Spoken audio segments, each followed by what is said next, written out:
So I'm going to present a case that I encountered earlier this year. So it was a 60-year-old male, retired male from Noordhoek. His hypertension, he is known of hypertension and COPD, and he also stopped smoking 8 years ago. So he presented to Valsbaai Hospital with respiratory symptoms of an unknown duration and was tested positive for SARS-CoV-2 with PCR and was diagnosed with COVID-19 pneumonia. He required further management and was transferred to Mitchells Plain Field Hospital, where he required high flow oxygen and steroids.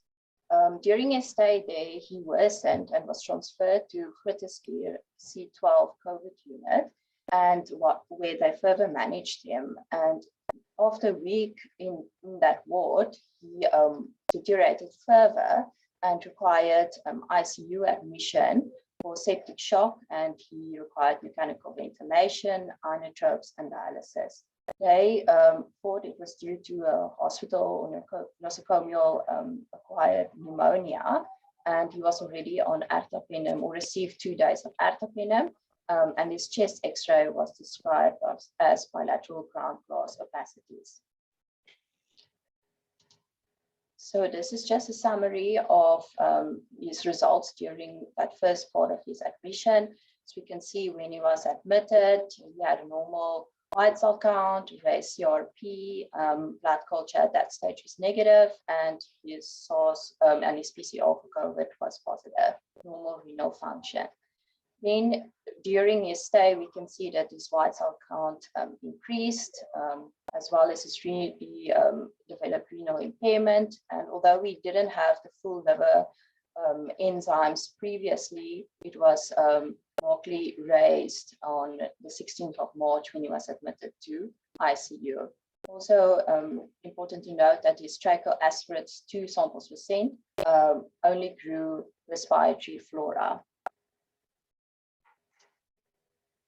So as part of my AMED, I was collecting respiratory samples to run on the BioFire multiplex panel, pneumonia panel, to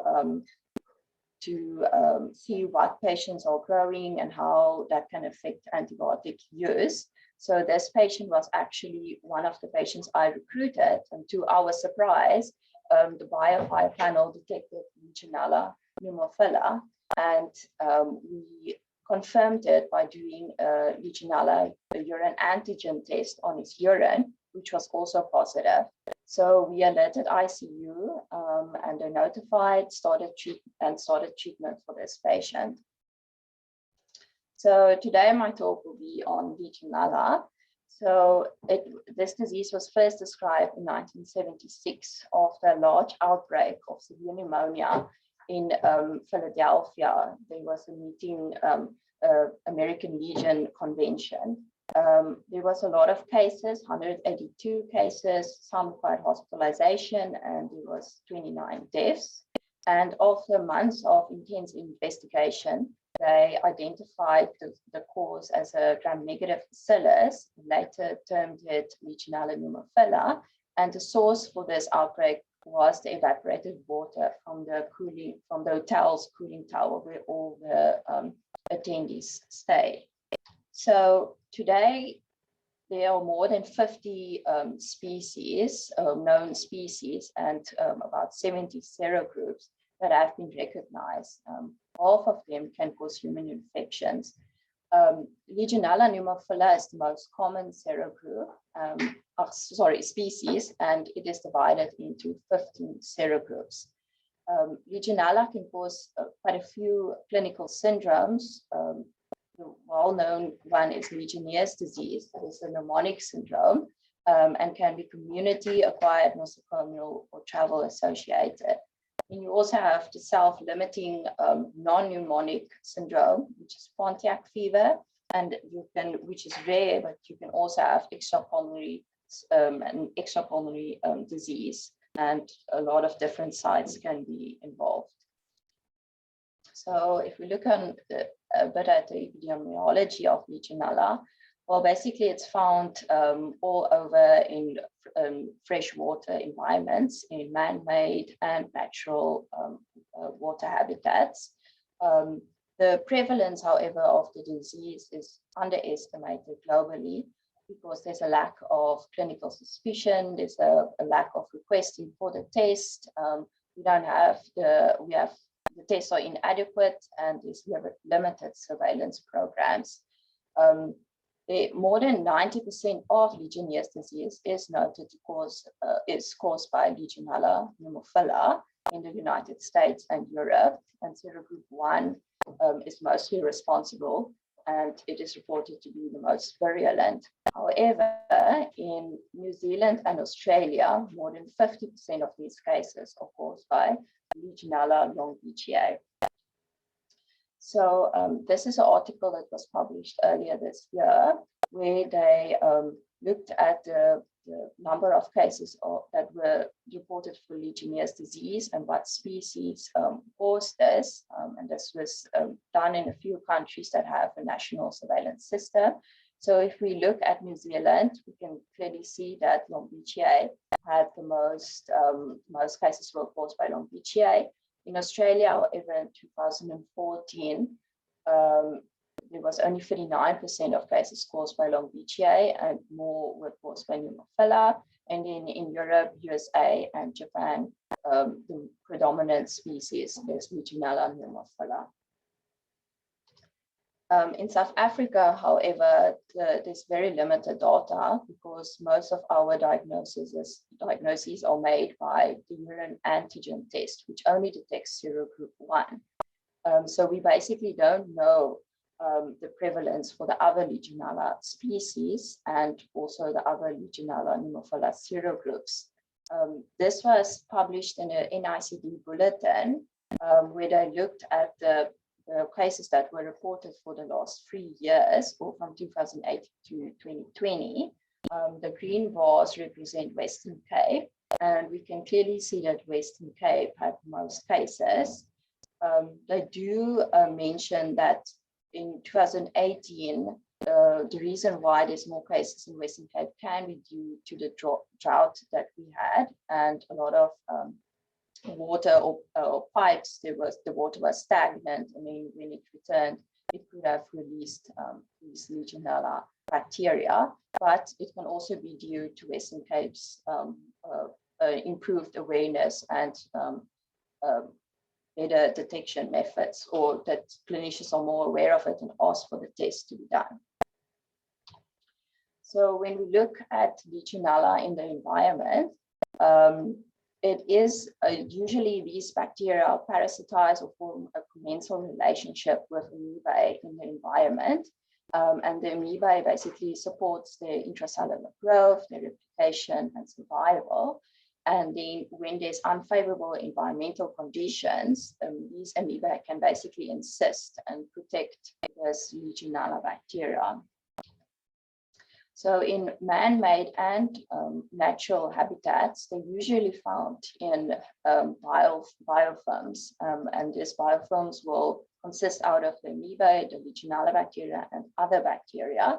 And then once there's a disruption in the biofilms, so for example, the water, like we mentioned, returning into pipes where there was no water for quite a bit, this will release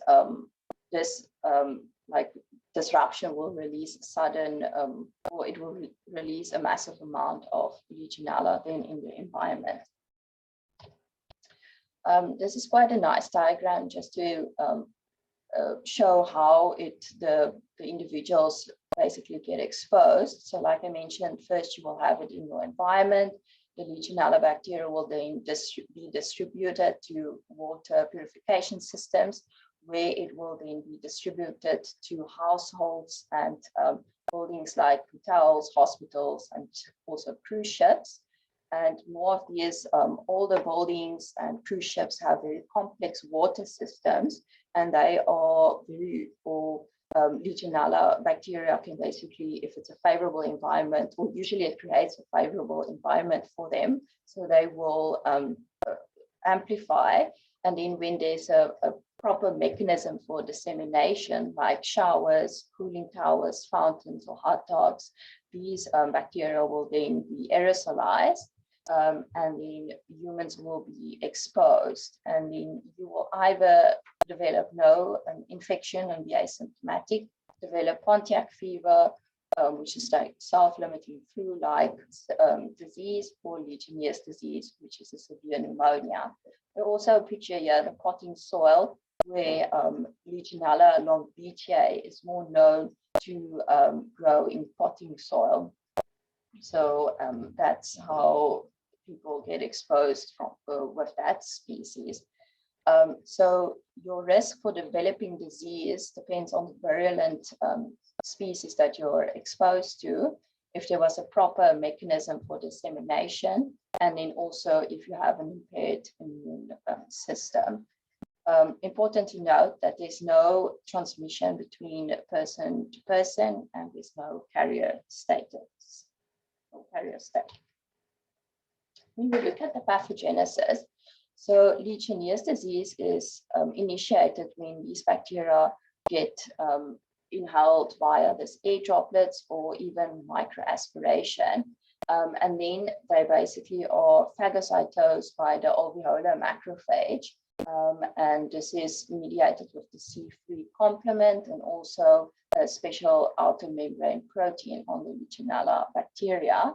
And after they phagocytose, the Legionella bacteria are very clever, and they can basically avoid this normal endolysosomal pathway. So they avoid this degradation by excreting a lot of effector proteins via a secretion system, or a type 4 secretion system.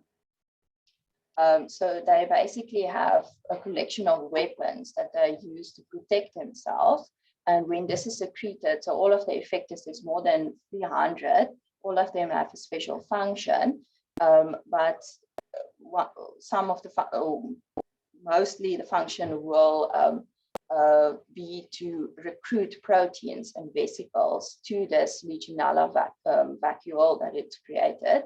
And then it basically will hide itself from the immune system by transforming in a ribosome-studded compartment that mimics the endoplasmic reticulum. And then when it is basically hidden from the cell itself, the bacteria can multiply, and it will eventually lead to the death of macrophage. And then a lot of these bacteria will be released, and they will be able to be rephagocytosed, and the process will basically repeat itself. So when we look at the bacterium itself, it is a gram-negative bacillus, but important to note that it does not stain well with our normal gram stain because of its more hydrophobic cell wall. And usually in specimens itself, it can be a short, thin coccobacillus, where if it's a stain is made from a culture isolate, it will be more long and filamentous. It's motile, it's non-spore forming, non-encapsulated, and like I mentioned, poorly stained with the gram stain. But silver impregnated methods can be used, like this bottom picture. When we look at the culture characteristics, so it's an obligate aerobic organism. It is catalase and oxidase positive, and has quite a fastidious growth requirements. It requires L-cysteine, iron salts, and slightly acidic conditions, and also grow optimally between the temperatures of 20 to 42 degrees. So the preferred growth medium is buffered charcoal yeast extract that contain a lot of these components, also alpha-ketoglutarate and charcoal with an organic buffer. So this organism will not grow in our routine media like pictured here above, like on the blood agar. It will only grow on this medium that contains these special ingredients. Most of the clinical important Legionella species will grow best at 35 degrees in humidified air, and then they will form this distinctive white gray colonies with a ground glass appearance. This picture, some of you might have seen in textbooks, and that is a plate that is looked or visualized under a UV light, and the colonies autofluoresce. But important to note that it's only some species that will do this. So the common species like Nemophila and Lompiche will not be able to autofluoresce. And then these are colonies that are visualized under a dissection microscope, and they will have this typical appearance of a crystalline, like it looks like crystals inside of the colony. So I know this is a very busy slide, but I'll go into each of these tests a bit more. This is just a very nice table that is in the Mundell textbook. So this is a different test that you can use to diagnose Legionella or Legionnaire's disease. Also important to note that Legionella species can be cultured from blood, but it does have a poor yield, and it will not make the machine flag, like we say, or the alarm won't go off when it detects bacterial growth. So they do recommend blind cultures when you want to grow this from blood cultures. So culture is the gold standard to diagnose Legionella, or basically to detect Legionella species. You can, when it's cultured from sputum, important to note that the gram stain might not look very significant. So, for example, we do the Bartlett score in our laboratory to determine the quality of the sample. So it might have a poor Bartlett score, but so you can't use that basically to determine if it will be a good sample or not. And then, so when it is cultured then on these special plates, whatever sample you receive, sputum or other bodily fluids, they examine these plates every second day. And when there is colonies that are suspicious, it is subcultured to agar plate that does not contain these these supplements. And if it does not grow, it confirms the diagnosis of Legionella. And then you can do your further definitive identification by more specialized tests like latex agglutination test kit, which is this little bottles here at the top. So for serogroup 1, there's one reagent, then for serogroup 2 to 14, one reagent, and then for non-Nemophila species, there's another reagent. So whichever one agglutinates will then make your, or you can then confirm to which it belongs. You can also perform direct fluorescent antibody to the isolate or to the specimen itself. DNA sequencing and then mold it off, but it's not great for non-Nemophila species. Then the antigen or the Legionella urine antigen test is, we're all familiar with that one. It does have a good specificity, but it is just for detection of serogroup 1. And previously it was done with enzyme immunoassays, but currently we do a lateral flow test. And most studies and textbooks do report that it can remain positive for weeks or up to months in immunocompromised patients. Then, as I mentioned, the direct fluorescent antibodies that can be used, but it requires special expertise in reagents, so it's not used often anymore. Serology can be performed, but unfortunately, the diagnosis will be made only at a later stage, so it's not of clinical benefit, more in outbreak situations, because you need two titers to compare the increase. And then also molecular tests like PCRs, which are usually, which is becoming more commonly used, and usually it is in-house developed PCR tests, and they use different targets to detect Legionella species in the sample or from a cultured isolate.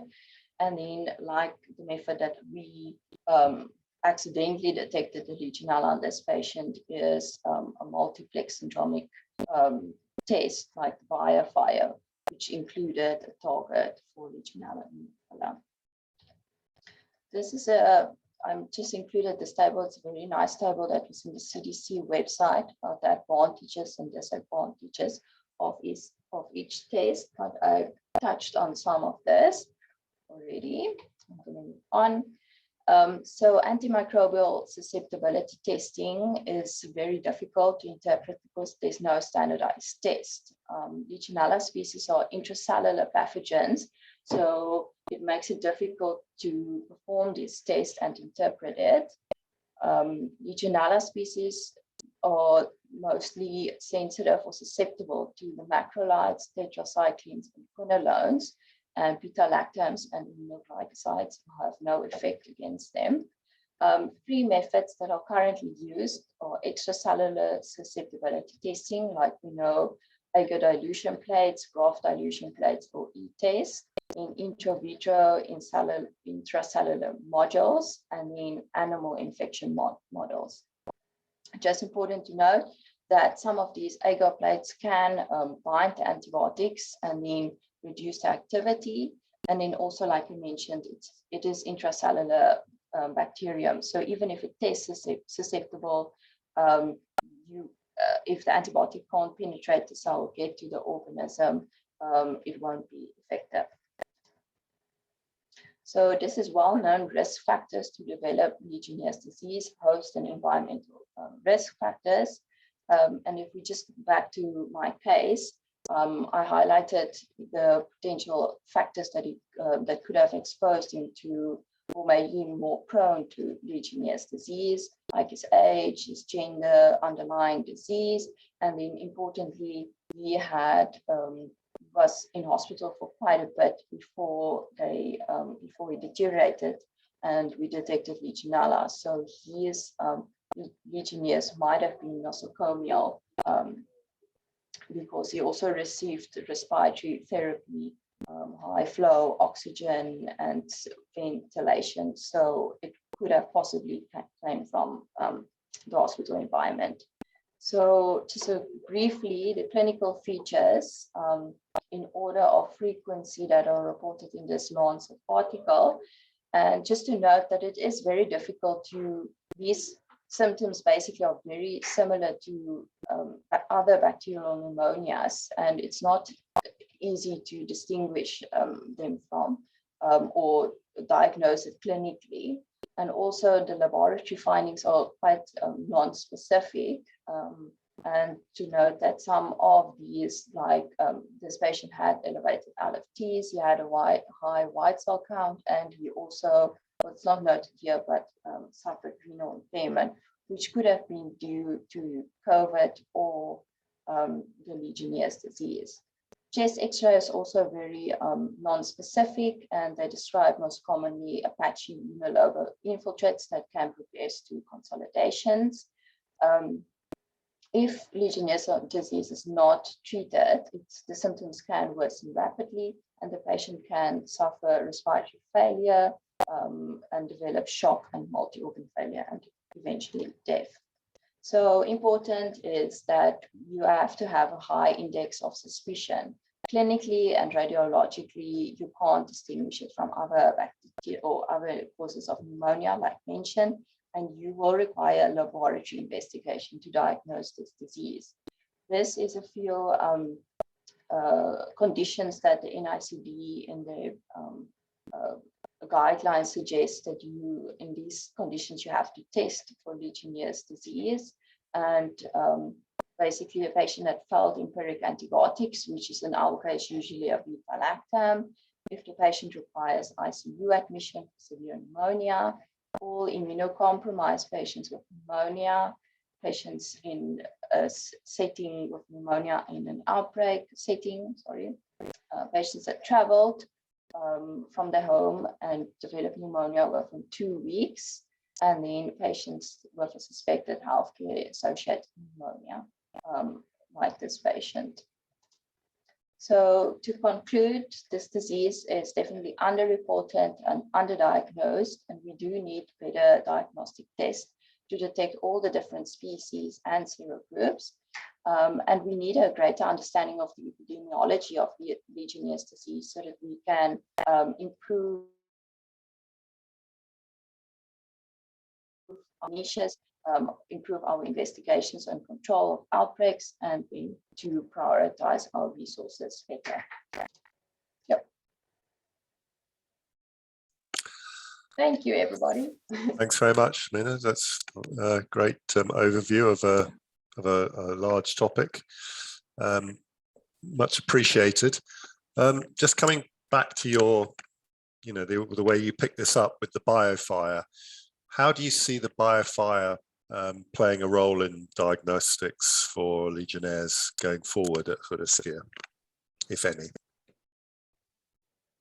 Perhaps you want to stop sharing your screen, and maybe if you could put your video on, that would be great.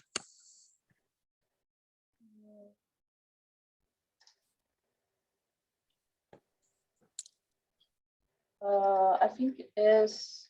Yep, we can see you. Super. So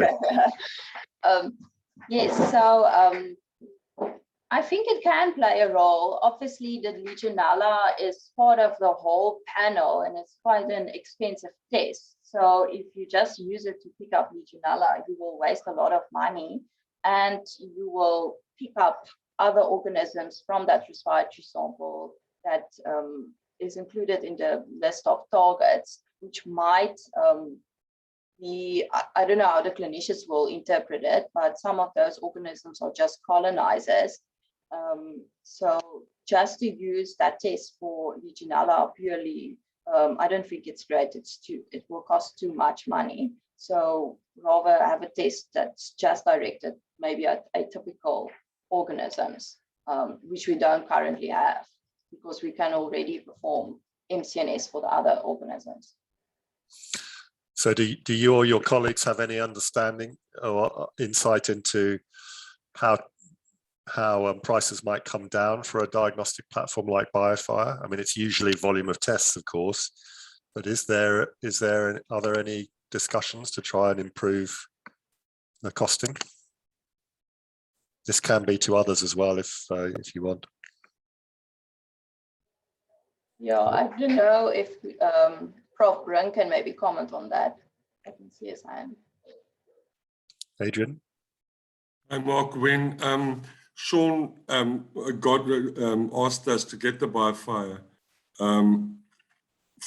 for the initial COVID study, we did go into negotiations with them to see if we could keep it and what it will cost the NHLS compared to what it cost in private. But at this stage, we didn't get far with it. The private people are also complaining about the cost thereof, Mark.